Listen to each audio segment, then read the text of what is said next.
नमस्कार दोस्तों, कथा सागर में आपका स्वागत है। आज जो मैं आपको कहानी सुना रही हूँ वो एक लोक कथा है। इस कहानी का नाम है खुशी वहीं पर है जहाँ मन प्रसन्न हो। एक बुढ़िया थी, उसके एक पुत्र था। दोनों ही निर्धन थे और बहुत ही कठिनाई से जीवन व्यतीत कर रहे थे। एक दिन बुढ़िया के पुत्र ने अपनी माता से कहा कि यहाँ पर तो मेरे लिए कोई काम है ही नहीं। आप मुझे अनुमति दीजिए ताकि मैं किसी दूसरे नगर जाऊं। हो सकता है कि वहां पर मुझे कोई काम मिल जाए और मैं पैसा कमाकर वापस आऊं। बूढ़ी माँ ने अपने बेटे को एक सिक्का दिया और थोड़ी सी रोटी भी यात्रा मार्ग के लिए बांध दी। इसके बाद उसने अपने बेटे को विदा किया। बुढ़िया का बेटा चलते चलते एक बाजार पहुंचा। वहां पर उसने एक बूढ़े भिखारी को देखा। वह चिल्ला चिल्लाकर कह रहा था कि है कोई जो मेरे जीवन के अनुभव को एक सिक्के में खरीदे। कोई भी उस बूढ़े भिखारी की बात नहीं सुन रहा था। इसी बीच उस युवक ने सोचा कि मेरे पास एक सिक्के के अतिरिक्त कुछ भी नहीं है, क्यों ना ये सिक्का मैं इस बूढ़े को दे दूं। उसने यह सोचते हुए कि आजीविका का प्रबंध करने वाला तो ईश्वर है, वह सिक्का बूढ़े को दे दिया।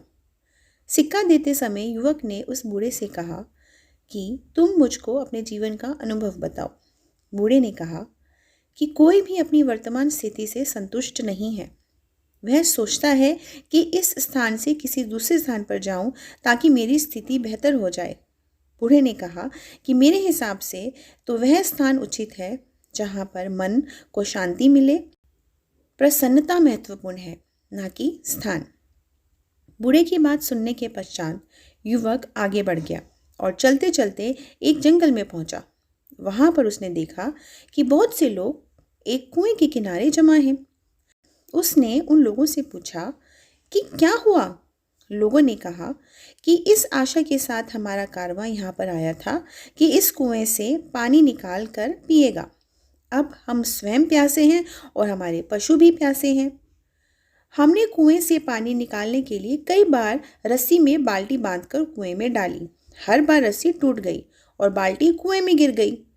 अंत में हमने एक व्यक्ति को कुएं में भेजा ताकि वह हमारी बाल्टियों को वापस ले आए, किंतु वह भी वापस नहीं आया। पता नहीं कुएं में क्या है।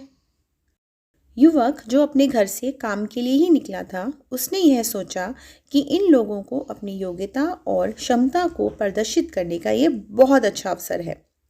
हो सकता है कि कारवां के लोग इसे देखकर मुझे कोई काम सौंप दें। उसने कारवां वालों को संबोधित करते हुए कहा कि यदि आप अनुमति दें तो मैं कुएं में जाकर देखूं कि वहां पर क्या है। कारवां वालों ने उसे तुरंत ही कुएं में जाने की अनुमति दे दी, क्योंकि वह स्वयं इस कार्य से डर रहे थे। उन्होंने युवक की कमर में रस्सी बांधी और उसे कुएं में भेज दिया। वह दीवार के सहारे धीरे धीरे कुएं में उतर रहा था। जैसे ही वह पानी के निकट पहुंचकर बाल्टियों को ढूंढने का प्रयास कर रहा था, एकदम से उसने एक बहुत बड़े काले देव को देखा। देव ने उससे कहा कि तुम यहाँ पर क्या कर रहे हो। देव को देखकर नौजवान डर गया। उसने देव को सलाम किया। इस पर देव हंसा और बोला, सलाम सुरक्षा लाता है। तुम मुझको एक सज्जन युवक लग रहे हो। मैं तुमसे एक प्रश्न करना चाहता हूँ। यदि तुमने मेरे प्रश्न का सही उत्तर दे दिया तो मैं तुम्हें यह अनुमति दूंगा कि कुएं से पानी लेकर सुरक्षित वापस चले जाओ। यदि तुमने मेरी बात का सही उत्तर नहीं दिया तो मैं तुमको भी उन्हीं लोगों की भांति यहाँ पर बंदी बनाऊंगा जो तुमसे पहले यहाँ पर आए थे। ऐसे में युवक ने सोचा कि तुम्हें क्या परेशानी थी जो यहाँ पर आए, लेकिन अब इन बातों से कोई लाभ ही नहीं था। अब मुझको ईश्वर पर भरोसा करते हुए देखना ये है कि इस काले देव ने क्या सोच रखा है। यह सोचते हुए उसने देव से कहा कि ठीक है, मुझको तुम्हारी बात स्वीकार है। तुम अपना प्रश्न पूछो। देव ने युवा से कहा कि ये बताओ कि खुशी कहाँ है। देव का प्रश्न सुनकर युवा ने कहा कि मालूम है कि खुशी तो धरती पर ही है।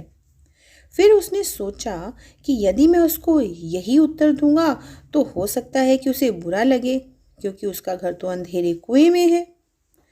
अभी वह ये सोच ही रहा था कि युवक को बूढ़े फकीर की बात याद आई। बूढ़े की बात जैसे ही उसके मन में आई, वह बहुत प्रसन्न हुआ। इसके बाद उसने देव से कहा कि जानते हो खुशी कहाँ है? जहाँ पर मन प्रसन्न है वहीं पर खुशी है। उसकी बात सुनकर देव बहुत प्रसन्न हुआ। उसने कहा कि तुम्हारी बातों से पता चलता है कि तुम बहुत समझदार और अनुभवी हो। तुमसे पहले जिससे मैंने ये प्रश्न किया था, उसने मुझसे कहा कि धरती पर पाए जाने वाले बाग खुशी का स्थल है, जबकि मुझको तो यही स्थान अच्छा लगता है और मैं इसे ही पसंद करता हूँ। देव ने कहा कि जाओ, बाल्टियों को ले जाओ, मैं तुमको 3 अनार दूंगा। जब तक अपने घर ना पहुंच जाना, किसी से भी इस बारे में कोई बात नहीं करना। युवक ने देव का आभार व्यक्त किया, बाल्टियों को पानी से निकालकर एकत्रित किया और उसको पानी से भरकर वापस ऊपर भेज दिया। उसके बाद वह भी कुएं से सुरक्षित वापस निकल आया। बाहर आने के बाद उसने देव की कहानी कारवा वालों को सुनाई, किंतु अनार के बारे में उसने उनसे कोई भी जिक्र नहीं किया। कारवा वालों ने उसका आभार व्यक्त किया। फिर युवक कारवा के साथ अपने नगर वापस आ गया।